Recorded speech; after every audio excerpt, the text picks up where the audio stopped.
What's up, everybody? Welcome to your spoiler-free review of Horizon Zero Dawn here on youtube.com/kindoffunnygames. I'm one of your hosts, Greg Miller, alongside the Thunderjaw himself, Colin Moriarty. That's a Horizon reference. It is a Horizon reference. I was in the weeds on it of how deep can I go? You know, how many Horizon references can I make? Because the kids out there, they haven't played it yet. I was thinking about Mother's Cradle, things like that. Can't go. I know these poor people. Ladies and gentlemen, we're here to talk to you about Horizon Zero Dawn. We've been playing it. I've beaten it. I don't know where Colin is. That's why I like to do these shows. We just jump in and see what's happening. Before I do that, of course, you're our best friends. I want to point out to our friends over at the FCC. Yes, PlayStation sent us copies of these games for review purposes. Hey, Colin, how fucking awesome is Horizon Zero Dawn? It's fantastic. God damn, is it? I think it's the best PlayStation 4 exclusive. Better than Uncharted 4? Yes. Okay. And it has a story deeper than Uncharted's. Sure. Obviously, the gameplay is different. It's third person, but it's different. It's very dynamic. It's a very big game. Big game. I'm 29 hours in. Okay. I'm 74% of the way through. Okay. It's funny, this morning I actually woke up and I was like, you know what, like, I'll just rush to the end so I can beat it. You're doing yourself a disservice. Yeah, and it's funny because there's a point of no return. Yeah. Where they make it very obvious, and I'm like, all right, I guess this is it. Yeah. And I go through the point of no return, go through this whole thing, and then I'm back out on the map after a couple hours, and I'm like, that wasn't the point of no return. Like I don't like here. I'm back here, and I have all these options again. Gotcha. So to bring everyone up to speed, I have beaten it. I'm level 48 right now. Apparently level cap 50 based on trophies, and I'm 42 hours into the game. I would say I beat the story roughly at the 30-hour mark, probably right around there, according to saves. So of course, that depends how much you want to dick around with side op missions and stuff like that. Though we'll talk about that, I'm sure. Yeah, I guess the point I was trying to make was I'm level 37 or something, 29 hours. I'm glad that it didn't work out that way though, because it felt wrong. I was like, we're not at IGN anymore. I'm not trying to meet any arbitrary quota. I don't really care that I haven't beaten the game yet. I'm going to play it at my pace and. You know, well, you've put enough hours into it, have an opinion. That's the thing. Yeah, more than enough. Unfortunately, I had to deal with some personal problems that, like some personal issues that needed. Colin Moriarty having personal issues. Well, some serious things were happening, and I needed to attend to those things for a few days. So that really took me out of the game, so to speak. So otherwise, I'd probably have gotten through it. But the thing about the game to me is, it is an incredibly immersive game where I would lose hours and hours and hours. I don't really play games like I used to when I was a kid, where I was like, I'd stay up all night playing games. And actually, I had one of those nights with Horizon. I was up till like 6 a.m. playing. Yeah. And it is on its base level, I think easily PS4's best game, best exclusive, and possibly its best game. Although I don't know that I'd go that far, because I mean, there are, we'd have to look at the whole gamut of what is there. Sure. I don't want to make that declaration, but I think out of the first party, this is the strongest game to come out of the first party for PS4, and shows that even though there is I think real open world fatigue, that if you do the open world right, and you layer story and things to find, and it's not too dense like Witcher, and it's rewarding, that I think you can continue to make these kinds of games and make these worlds. And I will say just at the top that I'd be shocked if the sequel wasn't already greenlit. Oh, it's got to be. And I do think that I kind of know what the whole story is now, because I'm pretty far into the game. The story is kind of revelatory and awesome, but yeah, that's the thing. I mean, jumping in here, you know what I mean, to piggyback off what you're saying in terms of losing hours, 100%. I was lucky enough that we got the game, and Jen was here and I was sick the first weekend. Then she left, and you've been gone too, so it's just been sitting out there, coming home early from work, sitting there and playing for hours on end. Yesterday, I woke up at like 9, poured a cup of coffee, and played all the way till I went to dinner with Kevin. Like, it is a game that you can get lost in, and part of the reason I feel I'm able to sit there and marathon it, and it has never felt like a chore. I'm on pace to platinum this game, depending on the little things we can't see or don't know, or how you're going to get around this, or will I be able to find that? Should be able to platinum it long before it's released. I would think so too. Once trophies hit, I'm pretty sure I'm 3 short right now, but since they're not on the servers, I can't really see the list, so I'm going off of notes and this, that, and the other. I'm not getting bored with it because Horizon, like you said, isn't overwhelming in any aspect, and it has so many different tendrils and things to do in it that it feels like at any moment when I was going through and I'm like, I'm going to go through and get all the metal flowers, which are one of the kind of collectibles. And then I was like, I'm getting bored with this. I'm going to jump back into this. I'm going to do that. My first, I was talking about, 30 hours in, I think, is when I beat the story. a healthy chunk of that is me just totally dicking around, like not even doing side quests, not even doing errands. Like I want to get all my bags leveled up. I want to get all my ammo capacity. So I'm out there hunting foxes. I'm trying to get rat bones. I'm doing all these different things. And when when you start the story, I think Horizon Zero Dawn, I talked about this a little bit in the Let's Play, and again, this will be spoiler free. We're talking vague things here. Has such a strong, awesome opening in a way that got me invested in the world, didn't beat me over the head that this was a tutorial. I thought it was such a brilliant, smart way to set up the world, your mechanics and everything else before they give you, okay, now you get to go. Now you get to go be Aloy. I loved that. I loved where the story was going, and then probably spent 9 hours, we'll say, just dicking around, doing whatever, seeing what's that? What's that? I'm going to go to every long neck. I'm going to open up the entire map. I'm going to do all these different things.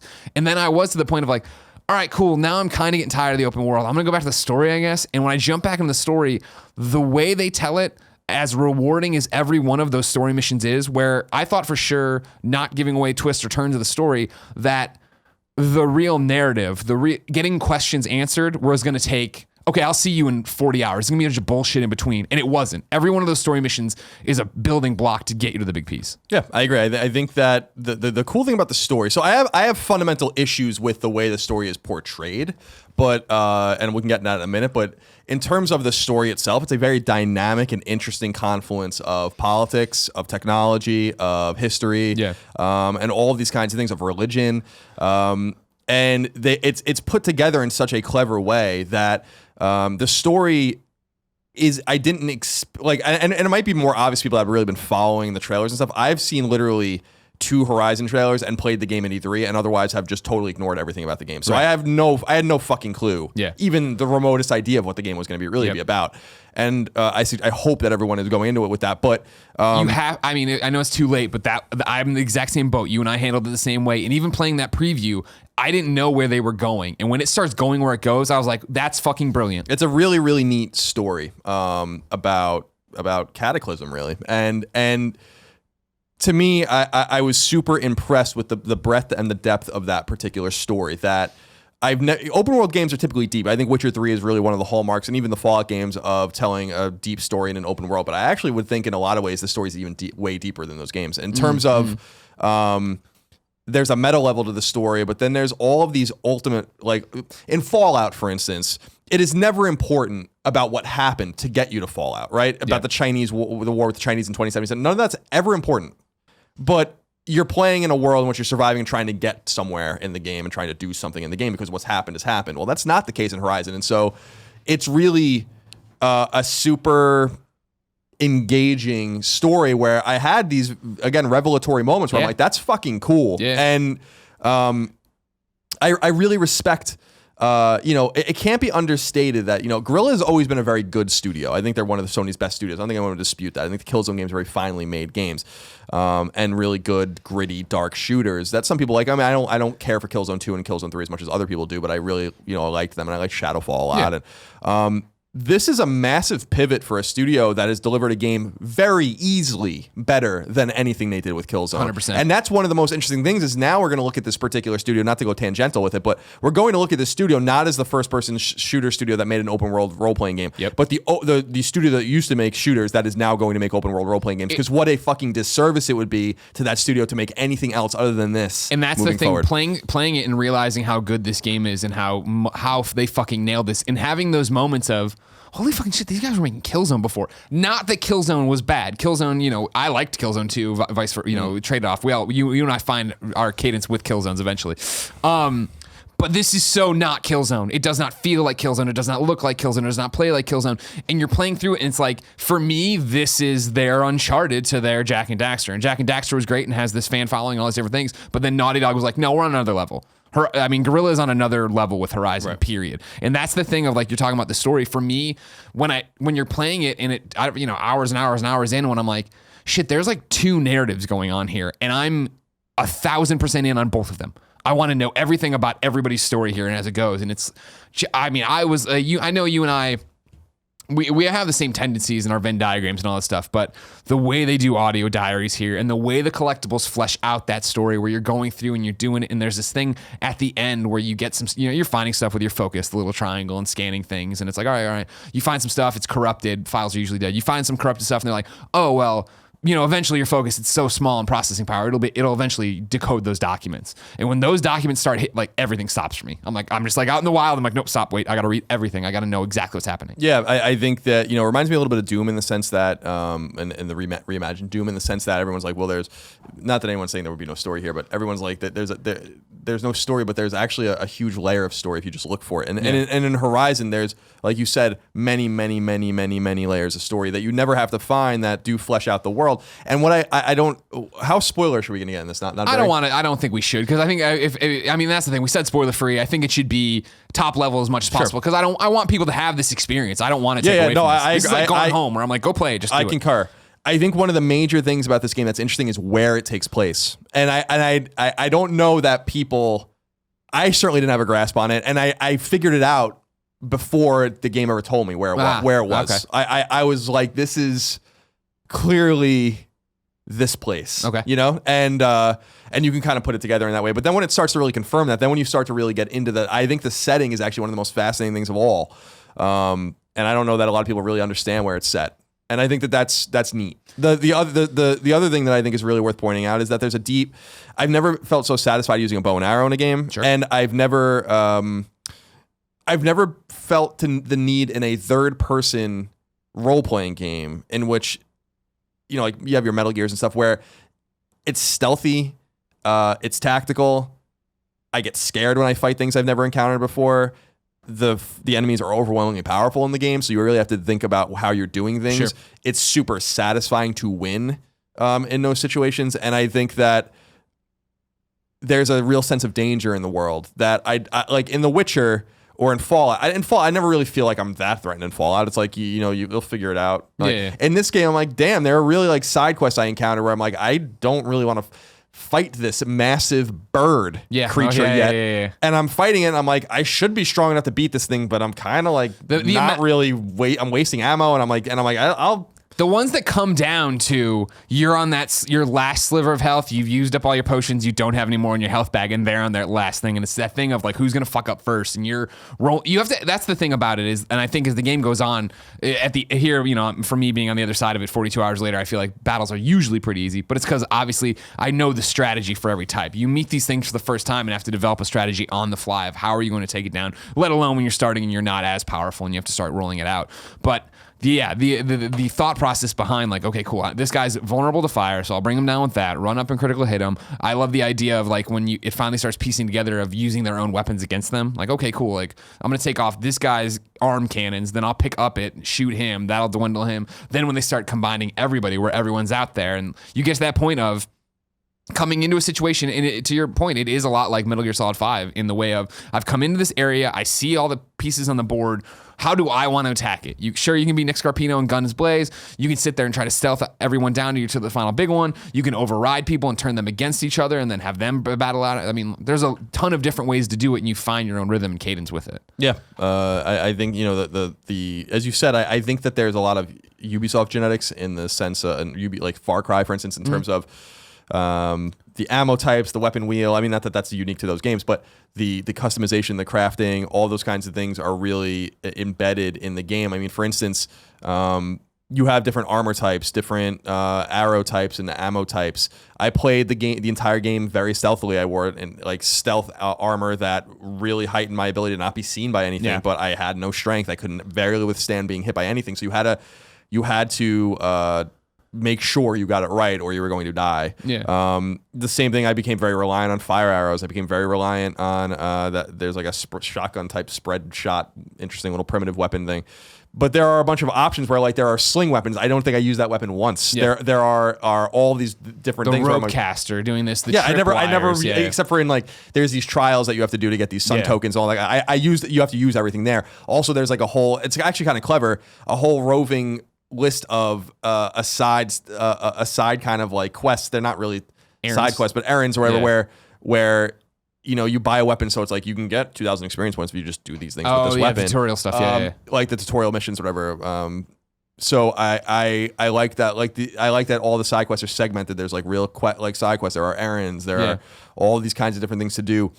I mean, and that's, I mean, it's, you know, this is, I think what it's funny where you mentioned UB earlier. UB did that conversation recently where they're talking about how their games, they're going to keep doing these open worlds, they're going to keep doing this stuff because it comes down to those water cool moments. What are your thing? And that's the same thing, right? Like you start off and you're talking about how you use stealth. I'm like, oh yeah, me too. First outfit I bought was the stealth outfit. I never got the gun because it took me literally until right before I came here, 42 hours in to get my first fox skin. I just couldn't get skins off these foxes because you have to shoot things, craft them. That's one of the blue items for super rare. And so I never used that gun, right? And like the way I always looked at it is like, okay, what is the thing? And like I'll lay the tripwires down and lay them out far enough, take on the guys, have them charge me. Like you come up with your own strategy. So when you talk to your friends about this game, it's not going to be you did it the exact same way with the exact same thing. Well, what I like about it is that you can get as cute as you want. Like you can get too cute by half at certain points, but like the tutorials and like the trials are really interesting in the sense that I was like, I didn't know I can even do that. Yeah. And if you want to get like really nuts with it, probably similar to Metal Gear Solid 5, where you could set all sorts of traps and do all these. If you really want to get, I don't play like that. Like that's just too fucking annoying. Well, no, I mean that's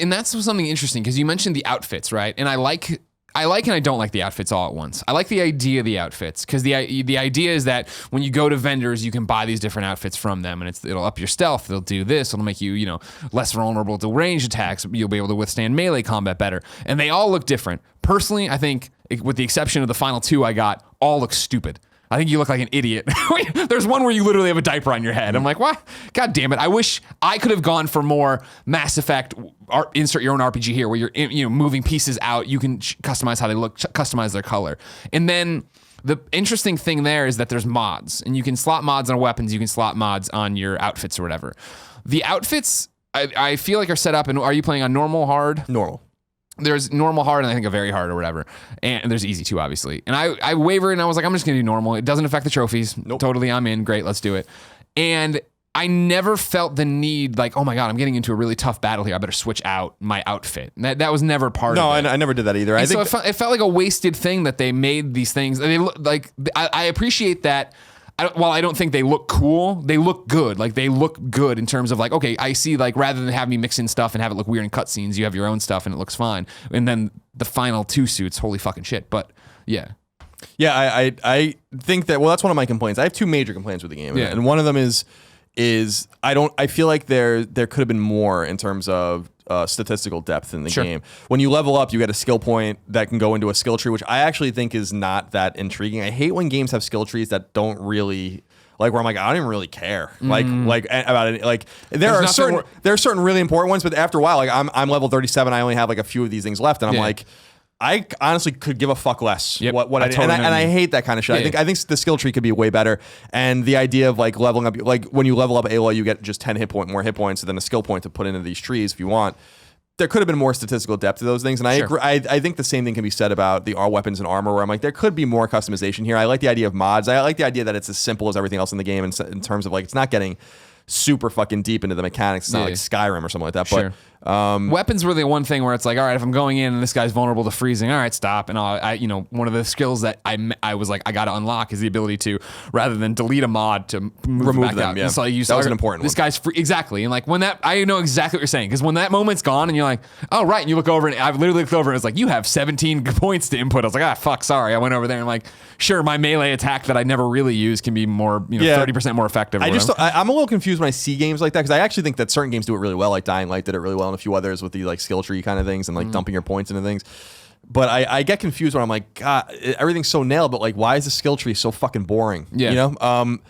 So that's one complaint. My other complaint, which I think is a significant complaint, and I don't know how much I can talk about without spoiling anything, so I don't want to get too deep into it, is Aloy's experiences in the game, the way she grows up, and then the way she's immersed in that society, and then the way she goes about things, they don't talk properly. Like, and I'm not saying they need to talk like me, caveman, or whatever, but like, you shouldn't have an understanding of anything you're actually talking about in the game. So why are you talking about it like that? There's a problem with the dialogue, and I don't want to get too much deeper into that, but it's actually super unimmersive sometimes, where I'm like, how the fuck do you even know what that means? Yeah. Like that, like there's not enough. She should have nothing more than a cursory understanding of anything in that world. For me, there's only one section where she's talking to another character about something they just found, and he makes the reference of, I don't know, it was moving pretty quick for me based on what, and I was like, a long time ago, I checked the disbelief. I was just like, no big deal, whatever. They shouldn't be speaking like us, period, let alone like totally have the same grasp of English and talking here and that and blah, blah, blah, blah. So like, I get it, but it's also like, all right, I don't understand why like that you had to call it out right there. Yeah, I think that, again, you do have to suspend your disbelief in the sense that, yeah, I don't mind that they talk like us, that they're like, but I just can't talk too much about it without this. Yeah. But I'm like, she's brought up in a specific way. She should not. I hear you. Like your social skills are a little too good. Yeah. How the fuck do you even know what any, like, if you went up to a person and said certain things to a person in that situation with what she was saying, they wouldn't have any idea what you're talking about. So while the fundamentals of the story are fantastic, I think the story is so riveting and so interesting. Second only in the first party pantheon to The Last of Us story, I think, in terms of how good the story is. In terms of just like what it is, what it means, I've never heard of anything like this story. This is not like any sci-fi weird story I've ever heard of in my life. I mean, I don't know, maybe it exists, but I've not heard of it. But that one thing where I'm like, the dialogue is a problem. But again, not a game ruining problem. No, totally. It's just something to call out. I mean, for me, one of the things, and this is, on PS I Love You XOXO, number one PlayStation podcast, on Tuesday, we're doing an AMA for the questions you guys sent in for Horizon. And one of the ones that comes up that we'll talk about there and talk about here a little bit is those side quests. Like, the main quest is awesome and fantastic. Side quests, a lot of people want to know how it compares to is it more like Witcher? Is it more like Fallout? Is it more like this? Is like that? The side quests, I thought, were fun. They're diverse in terms of what I'm doing in terms of the gameplay, but it's rare that I think of like I had a great moment in there. It's rare that I meet someone that I think of like, oh, you're an important character that I'm going to talk to again, right? Because, you make relationships and obviously they can help you or not be a part of your thing going forward or whatever. And so like, there's a few of them where I was like, oh yeah, when we found that guy or that girl or whatever. And it's like, but outside of it, I didn't meet people and like remember them like when we talk about The Witcher and you talk about those kind of side quests and you talk about like something that was like, oh my God, that character was so great. These characters come in and out so fast. That's one of the things is the game, people were worried about being overwhelmed with the game. I feel like there's a lot going on in the map. There's a lot to do in this game, but it's not overwhelming. Like, I feel like, at this, 42-hour click, I'm probably going to platinum it at 45, 48, somewhere in there, depending on how long some of these errands take me and what that entails. But it's not like I was ever... I don't know what's happening. I don't know where I'm going. And so, like, even what you're talking about in the beginning and how, she goes from one part of society to another part of society and how it's like, all right, bing, bong, boom. It's all just happening, which is good, I feel like, because it was a great pace for the story. But then out here, it's just like, you run through these people and their side quests so fast. And I'm never like, I really like that person. I want to double back and know more about them. Yeah, I mean, I can say the same in a sense for The Witcher or any other games that actually do side quests really well, in the sense that there's a depth and a meaning to the side quests. But these characters are still just people in the world. Like, I don't think it's as deep as The Witcher, which I think is the hallmark of that kind of side quest, and I don't think that it's necessarily as volume. There's not a volume of these side quests either. I mean, there's a lot of them, but so I'm not necessarily in disagreement with you. I like the scattered nature of the side quest. It never felt like a shitty fetch quest or go kill these things and bring back the pelt or whatever. Like, it's like there's a little more story depth to it than any of those. And to their credit, the one where they were like, go kill these fucking things and bring it back, I was like, well, you're the hunting lodge. That's acceptable. Well, that makes sense from a narrative. Sure. So there is like interesting depth to the lore, and really where I am now, even though I haven't beaten the game yet, but I guess I'm very close. Is like, where do you go from here in this world? Like, what is is it as revelatory at the end as it seems it's going to be, and like how can you continue that? But Guerrilla has invested so much into these tools and has reworked the nature of what they do that you can't imagine that we're more than 2.5 years away from a sequel. So it's one of those very interesting things where I'm like, I'm sure it was greenlit a long time ago, to be honest. They know that they have a great game, and this is a truly great game. Like I think about all the first party games, and I remember that first part. I'm not talking about games that first party publishes. I'm talking about their studios. There really wasn't this massive group of games until actually PS3. I mean, there was always first party games going back to 95, 96, but like when I look at the great releases from those studios, this game's really only behind The Last of Us in my mind in terms of quality. It's ahead of Uncharted in my mind, and the entire series. Yes. And because it is the whole package. The problem with Uncharted, as much I mean, I don't want to say it like that. I mean, Uncharted. The problem with one of the greatest game franchises of all time. Uncharted does what it does very well, almost unrivaled, with the exception of the fact that one of the other games from Naughty Dog does everything better than Uncharted. So there is that, and that's The Last of Us, which I think is virtually unbeatable in that respect. The thing about Horizon, unlike Uncharted, which I think was pronounced even in Uncharted 3 and especially in Uncharted 4, is that they don't do everything well. And the gameplay and the gunplay in Uncharted leaves much to be desired. It's not even remotely in the top of the pantheon of third-person shooters, not even close, right? This does everything it does extraordinarily well. This is in the pantheon of the greatest open world games I've ever played. This is in the pantheon of some of the great stories I've ever heard in video games. This is, Aloy's an amazing character with a lot of interesting depth. I know people are excited that she's a woman and all that kind of stuff. That's great, but there is more to her than just her gender. There is more to her than just you feel sorrow for her, and you long for her to find closure in these certain different ways, and also find information and the world building is perfect. The enemies are interesting. The science fiction is fascinating. This game does everything really well, like The Last of Us. That's why you have to put it up there with that game. You have to. Like and you know, there's been a lot of talk about like, is this their next big thing? Yes, it is their next big thing. This game's going to sell millions of copies, and the as long as they market it right. I can't imagine. I think it's been marketed right already. People are going to be behind this. I mean, we're recording this a few hours before the embargo goes up. I imagine most reviews are going to be right here with us saying how great this is. I can't imagine it getting anything less than stellar scores from everyone. Yeah. And I've talked to some people that have played it, and I'm sure you have too, and everyone loves it. So the thing about it is, and that's why I put it in Pantheon, like God of War has really great gameplay. It looks like they're trying to tie everything together with the new God of War, but God of War always had really great gameplay, great graphics. But man, the story sucks. Who cares about Kratos? All this kind of stuff. You look at this package and you're like, I don't really know where the Achilles heel on this thing is. I don't think it has one. And that's really awesome. Yeah, I mean, like I'm with you. You know what I mean? When we were going, I think when people look back at Horizon Zero Dawn, and if they do this right and don't read every review and don't get it all spoiled for them, what stands out, I think, is those moments of discovery when the game does something truly special. And it does it a bunch of times in the story.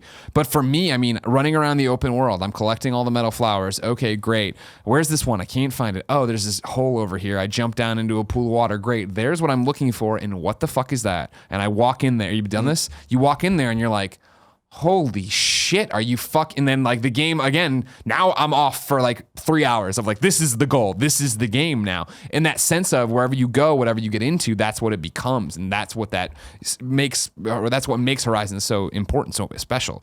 In terms of what it's going to get dinged for and like all this stuff, like I feel like there's moments where the RPG, the open world RPG-ness of it, rubs up against it. Where you're talking to somebody in the face, they're still in that weird Fallout angles and stuff like that. Way better than Fallout, but yes. But it's the angle and the eyes roll and they do this weird head thing. You're like, what? Are you getting definitely from a technical perspective? I agree. Yeah, but again, way better than Fallout. No, I agree with that. I agree. Yeah. The thing about it too is like I feel like there's little moments where you're like, okay, this is Guerrilla doing something new. I'm excited for Horizon 2 to see them learn the open world RPG lessons, right? Because again, the map's gigantic and it's fun to explore and it's all this amazing stuff. Why isn't there a legend for me to be able to see? Yes. Why can't I remove things? Why can't let me only see the collectibles? Nope, everything's there. I'm like, all right, fuck. You have to assume that's going to. Sure. It is strange. I always wonder that. I'm like, how does some of these things slip through? It's the same. As far as I can tell, I don't think you can turn off the speaker from on your controller in the game. I couldn't figure out how to do it. You can do it on the cross media bar. Yeah, that's what. Yeah. But I couldn't find any option to make the shit not come out of my speaker on the so. There's little things that could be in there. I don't think so. It could be in there. It could be patched in the first thing. But there's like these first. Yeah, of course. There are these things from the first go around. I'm like, I don't know how you missed this. That's in every game, even The Last of Us. But I think what's so cool about it. Why don't you just turn off your cross media bar and never think about it again? Because I like it in some games. Okay. Fair. I'm just wondering. For me, it's the opposite where, like, day one, I turned that off, and then when we were playing in the office doing Let's Plays, it started chirping. I'm like, what the fuck is this? And Tim was bitching about it. I'm like, oh, well, I didn't even know it does this. Yeah, there's a lot of it. Like when you use the focus. Yeah. And that's not a surprise, actually. Not that I don't want to use the word pioneer like it's a big thing, but Guerrilla did pioneer a clever use of the speaker for the first time with Shadowfall. So it's not a huge surprise that they are doing that again. I think the major takeaway from the game for me is that when I went into it, it was like when I went into Uncharted 4, I'm like, please don't be like The Last of Us. Like, none of this. Like, yeah. And they did it, and I was happy. I think the game was too long, and I think that there was a lot of problems with it, but it was great, right? when I was going into Horizon, I'm like, don't be too long. You know, like be 15 or 20 hours. The map doesn't need to be that big. You know, like tell me your story. I had high expectations, but not high enough where I was like, this is going to be, you know, this amazing fucking game. Yeah. And what I ended up being was like, I hope I have another 10 or more hours to spend with this game. Yeah. I love that the map's fucking huge. I'm glad I was wrong there. In other words, it has exceeded my expectations, which were already very high for it ever since it was revealed. And yeah, it was our game of E3 2 years in a row. Exactly. So we had expectations for this title. But they have exceeded them. Yeah. I really do think that this game is truly something very, very special. And you do not get in the realm of first party releases on any platform games like this. And that's what's so cool about it. You get your linear shooters, you get your first person shooters, you get all these kinds of, you don't get fucking open world role playing games because they cost a lot of money to make and they take forever to make. As you know, I mean, you were at GDC. We were at GDC when Guerrilla revealed in like 2011 they were working on this game. This game's been in development for fucking ever. Yeah. And here it is, and it's fucking awesome. And it was worth it, and you really have to kind of take it on that level as well, that, man, like, you don't get this kind of game exclusive on a console. Not that it makes it better or worse than any other game that's not exclusive on a console, but it's something special. This is a special component in PS4's exclusive library. And when we look back on PS4 in 10 or 20 years, that's going to be one of the games that sticks out for very specific reasons. Not only that it's fantastic, but that it's an open world role-playing game. You just don't see them. One of the things you said that, you know, not that it matters that it's exclusive. I think it does, because I think that's always the thing we talk about of like why Naughty Dog is able to be Naughty Dog is because they get to focus on making one game for one platform now with a little bit of tweaks on it. Well, I played on PlayStation 4. You played on regular PlayStation 4. Tim is playing on PlayStation 4 Pro. He talks about how gorgeous it is all the time, but it was gorgeous for me too. My Gamescast, one of my Gamescast topics this week is I've never ever, and it's been in a lot of games, I've never given a flying fuck about photo mode. I took something like 56 photos in this game, and I like have a style to them, and I'm gonna put them all on Instagram, and I was so happy with it because there's moments of just true, you're playing, you're like, holy shit, is this beautiful? Is this, and I'm not even talking about ants on the tree, which was the big deal this weekend on Twitter. Like, it's just a gorgeous, gorgeous game. And I think that's the power of giving someone, all right, make your game, make it for one platform, just and take the time you want and take the time you need on it. And like, yeah, I mean, it's awesome that it's open world, it's RPG, it's something different. I'm saying more from, I mean, I agree with you, but I'm saying more from the perspective of like Horizon would be just as good if it was on Xbox.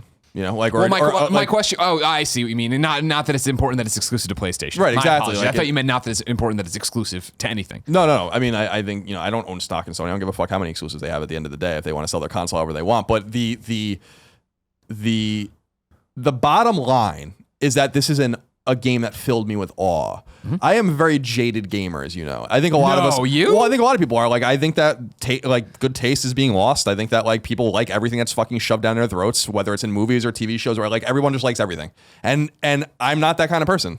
I want things that speak to me in very specific ways. And this game spoke to me in every conceivable way. Yeah. And if someone like me thinks how it's as good as it is, I'm telling you, like, it really is a special game, and I can't imagine that this isn't going to be a massive game. Like, I maybe not on Uncharted levels, maybe on Uncharted levels. I don't know. It certainly speaks to a gamer, the modern gamer, and its RPG open world mechanics and all that kind of stuff. It could very well be that big. What's interesting is when we talk about that, right, is the fact that, yeah, for what does it mean to be Uncharted levels and stuff like that is that, you know, Uncharted came out and did fine for PlayStation 3 numbers, but there wasn't an install base. Then Uncharted 2 comes out, and that's the one that goes crazy because everybody suddenly has a PS3 because time had passed. Everybody already has a PlayStation 4. So when this game comes out next week and everyone's talking about how fucking awesome it is, you assume everyone's going to go snatch this up, as they should. Like, it's you absolutely should. There's that no awesome. excuse. It's that special. As you want to be a part of it, you want to play it, you want to go have those moments, and that's what's interesting. I think when we're, you know, Tim, we have so much content for Horizon coming up. There's a Let's Play next Monday when that embargo lifts. When that embargo lifts as well, the Kind of Funny Gamescast exclusive is an hour-long discussion about open world while we play Horizon. One of the things when we were in there talking about it is just the fact that Tim was asking me, you know, Colin's been saying forever, and we've all thought that this is going to be big. This is going to be the next big game. And I was like, well, yeah, of course it's going to be big. It's, you know, an exclusive. It looks great, blah, blah. I didn't expect it to speak to me the way it spoke to me. I expect, and this is before I went to the preview event, I expected to have a Far Cry Primal supercharged game where I'm this person, it's caveman times and there's weird robots, let's figure that out, and the gameplay's gonna be tight and it's gonna be beautiful. When I got in there and discovered that the story's awesome, she's awesome, I'm genuinely, holy fucking shit, what is going to happen next, to the point that when I jump back into that story mode, I do that's like 3 nights in a row of just doing story. Like, I don't even fucking care. I got to know what's happening in this thing, where it's like a great Netflix binge. It's like a great book that when you finish that chapter, you got to jump to the next chapter. Like, the game's going to be big for reasons I didn't expect it to be big. I expected it to be big because Guerrilla's talented. I expected it to be big because it's a big exclusive, and what else are people going to play, and people are excited about it. It's going to be big because people are going to love this character. People are going to love the world. People are going to want to share clips and photos and stories, and it's just fucking awesome. This game's awesome. Yeah, without a doubt, Aloy is going to join that grouping of very important characters for Sony, up there with Drake and up there with Kratos and all these characters. I mean, there's no doubt about that at all. And it's worth pointing out, awesome performance from Ashley Birch. Yeah, it is. It is a good performance. I've again, not her fault. It's the writing's fault that she has to give dialogue the way she does, but which is a huge hang up for me in this game. But not. I don't even know the solution. I'm not clever enough to even know the solution. So whatever. But yes, all the things you said are right, and I think that when we look at the slate, one of the future Colin writes is going to be about PlayStation 4 exclusives. And when you look at the slates of games that have already come out and then games that are coming out, there really is, in my mind, and again, any of these games that haven't come out yet can be fleshed out in any different way. They can all be fucking awesome, even better than Horizon, which would be insane. When I look at it, though, I'm like, there really is only one game that I think can really ultimately truly challenge this one. It's The Last of Us, the second game. Like, I like in terms of like fucking wow. You know, if any game in that other slate, God of War, Detroit, all these games I'm excited about, Days Gone, all these great looking games, if they do anything like this, they're all going to be fucking great. And that's shocking. And actually, going into an open world like this, I'm like, man, Days Gone has a fucking big boulder to push up the hill here. There you go. That bar's set pretty high now. Yes, sir. Yeah.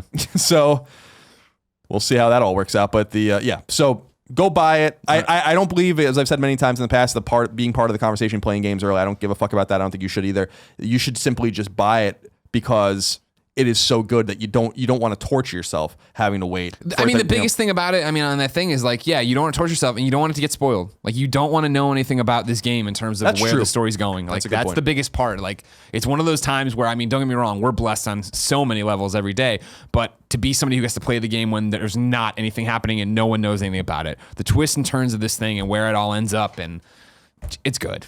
You should play it that way. Indeed. Go buy it. Go play it. Ladies and gentlemen, remember, hey, FCC, PlayStation sent us this game for review. We didn't steal it from a truck or whatever. Also, remember that PS I Love You XOXO posts Tuesday at 9 a.m. Pacific time on youtube.com/kindafunnygames and podcast services around the globe. And topic of the show, tots will all be your questions about Horizon. No spoilers again, just details, things you wanted to know, how it plays and whatnot like that. I guess right now you can let us know in the comments what you thought of our review, if you're excited for it, for picking it up. Don't be a jerk to each other. And no, until next time, it's been our pleasure to serve you.